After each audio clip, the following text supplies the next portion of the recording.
okay? So maybe that to me, that's a leadership process. Yes. So in your quality system, you would have a process that spells out your assessment program. And in that process, it would dictate the terms of how things would work. And obviously, if it's going to be a system-wide process, it needs to be signed off by the highest authority. And then that gives you the authority to stick to this. So a quality system should have a process for self-assessments. The review really needs to have managed up tools, like if you don't sign it in 10 days, you're considered to have signed it. Those kinds of things. Yeah, that's kind of... It's tough to do, yeah. but that's... Well, if that's your process. Okay, you need something like that to manage up. What you hope is that many members of the leadership team will read the assessment reports, because you would hope they would be interested in learning what different people are finding within the organization. And then finally, assessment reports are records, and they must be treated as such. You should have a retention time for your assessment reports. I know the DOE is 10 years. You keep them on file. Whether it has to be under lock and key, all those kinds of rules, that should be described in your assessment process as well. I know my assessment process was fairly lengthy because there's a lot of details to this to be spelled out ahead of time. So those are basically the 10 steps, which are summarized on this slide. Okay, and again, some of the benefits. They build relationships. You know, you as a quality individual, you get out, you get to meet different people, different departments, different functional levels. You get to talk. You get to help them be aware of their processes, expectations, checklists, all of that. It builds the importance to what they do, because they know if you're coming to assess it, it must be important. And it is. Absolutely it is important. It emphasizes accountability. They see that the company cares about how things are going, right? It keeps leadership in the loop. It keeps your system well tuned. I mean, I don't think there's ever a time that you don't find something to tweak as you go through a process. It enhances knowledge, both for auditors and auditees. And as a quality person, you have that value-added piece to leadership. You have a handle of what's going on and why, because you oversee the assessment program. And you've read all these, you know where things are happening. And so you become the go-to person for leadership. And identify, of course, opportunities for improvement. So give it a go. Grab your assessor hat and your assessor mug.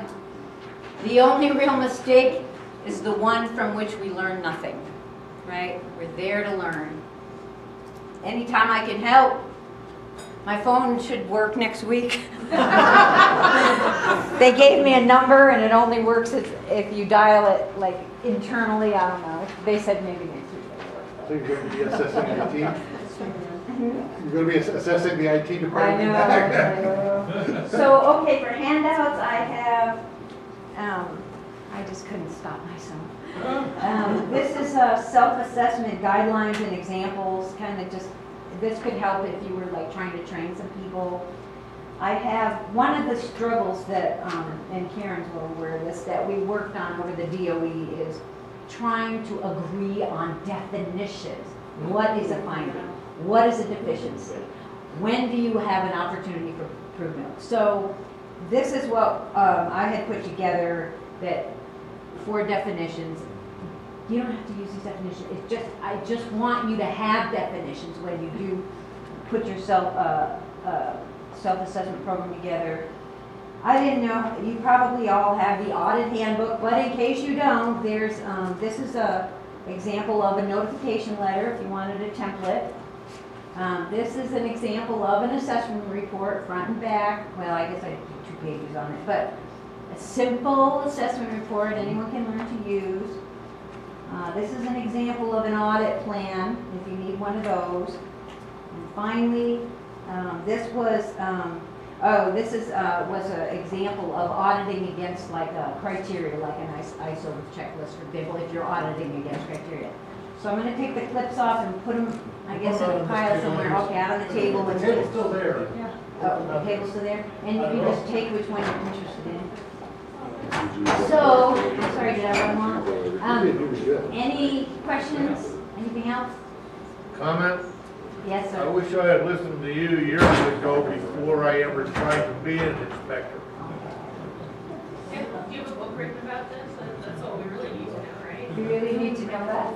You need to know where your book is. That you probably Oh, my book, actually, I kind of have a book, actually. I've started a lot of it with it.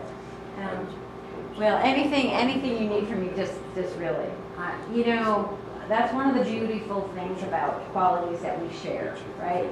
And anything I have in my boxes, if I can pull them out, but I copy and I bring it with me, so of all the different companies I work for. So I have examples of a lot of things. If anybody needs anything, don't hesitate to write me. I'll get it to you.